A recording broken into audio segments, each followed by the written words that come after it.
बिस्मिल्लाहिर्रहमानिर्रहीम। अस्सलाम वालेकुम प्यारे प्यारे बहन भाइयों, आज मैं आपको बताऊंगी ख़राब दूध से बहुत ही मज़ेदार मीठा बनाने का तरीका। अगर आपका दूध गर्मी से या किसी वजह से ख़राब हो जाए तो आप इसे फेंकें नहीं, बल्कि आप ये मज़ेदार मीठा बनाएं और घर वालों को दे, वो खुश हो जाएंगे और उन्हें पसंद आएगा। अब चलते हैं और मिलकर शुरू करते हैं अपने आज की रेसिपी।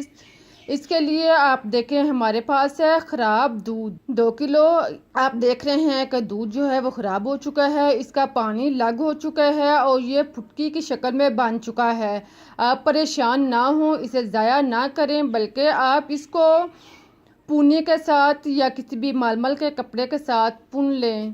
पुनकर आप इसका पानी जो है वो अलग कर लें और इसका दूध यानी फुटकी जो है, ख़राब दूध जो है वो अलग कर लें।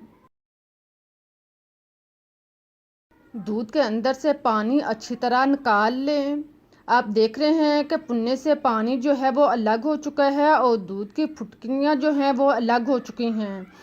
अब आप दबाकर फुटकियों के अंदर से पानी जो है वो अच्छी तरह निकाल लें। अब आप इसको पानी को फेंक भी सकते हैं और इसके साथ अगर आप चाहें तो आटा भी गूंथ सकते हैं या आप इसको लस्सी के तौर पर भी इस्तेमाल कर सकते हैं।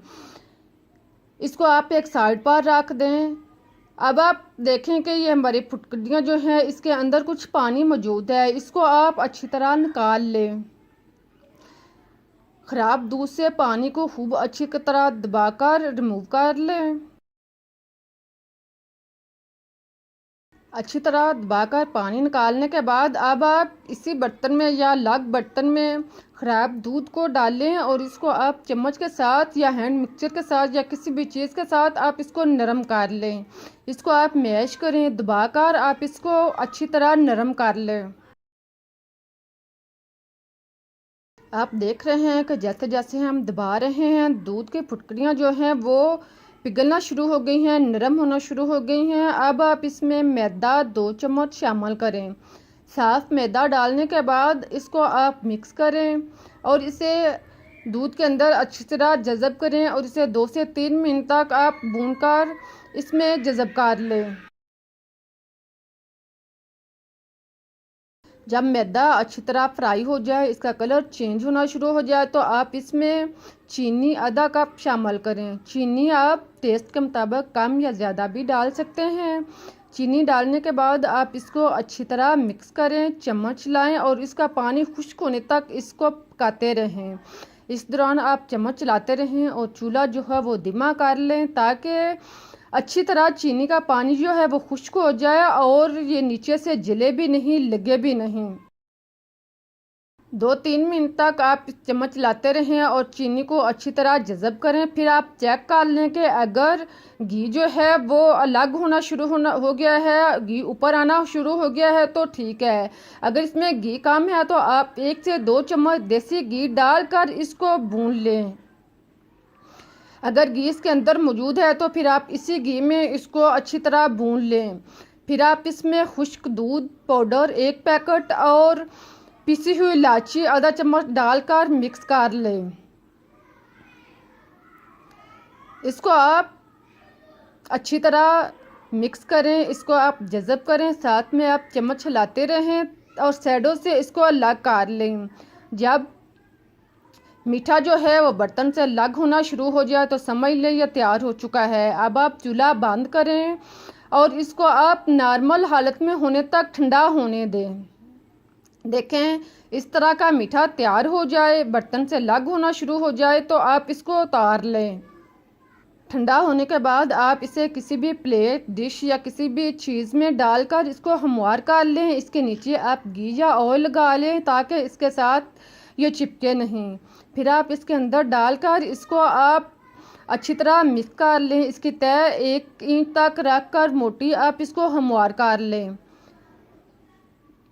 इसी तरह आप इसको चम्मच के साथ या किसी भी चीज़ के साथ अच्छी तरह सेट कर लें। फिर आप इसके ऊपर खुश्क मेवाजात, बादाम, पिस्ता, काजू जो भी आपके पास है काट कर इसके ऊपर लगाएं और फिर आप इसको चम्मच के साथ दबाकर हल्का सा सेट कर लें। आप इसको इसी तरह भी ले सकते हैं और अगर आप चाहें तो आप इसको जमाकर इसकी टुकड़ियाँ काट कर इसको बर्फ़ी के तौर पर इस्तेमाल कर सकते हैं। आप इसको काटने के लिए 1 से 2 घंटे के लिए छोड़ दें। अगर गर्मी हो तो आप इसको रेफ्रिजरेटर में भी रख सकते हैं ताकि ये बेहतर तौर पर सेट हो जाए। 1 से 1.5 घंटे के बाद आप इसे निकालें। आप देखें कि ये सख्त हो चुका है। अब आप इसको आसानी से काट सकते हैं। इसको आप काट लें। इसको आप 1 से 1.5 इंच के फासले पर पहले एक साइड से और फिर दूसरी साइड से टुकड़ियों की शक्ल में काट लें। देखें आप इस तरह इसकी टुकड़ियाँ काट लें। आप देख रहे हैं कि कितना अच्छा और मज़े का मीठा तैयार हुआ है। अब आप टुकड़ियों को अलग करें। आप जब इस तरह से मीठा बनाएंगे तो घर वालों को बहुत ही पसंद आएगा और वह मज़े से खाएंगे। बगैर केमिकल के आप बाज़ार से बेहतर बर्फ़ी ख़राब दूध से घर में बना सकते हैं। उम्मीद है कि आप लोगों को मेरी रेसिपीज़ बनाने का तरीका अच्छा लगा होगा। अगर आपको मेरा तरीका पसंद आया है तो इसे लाइक करें, चैनल को सब्सक्राइब करें, शेयर करें। मुझे इजाज़त दें, फिर मिलते हैं एक नई रेसिपीज़ के साथ। मैं आपको तोड़ कर दिखाती हूँ कि मीठा जो है वो कितना अच्छा और मज़े का बिल्कुल बाज़ार की तरह का तैयार हुआ है। इस दुआ के साथ कि आप जहाँ भी रहें खुश रहें, आबाद रहें, मुस्कुराते रहें। अल्लाह हाफिज़।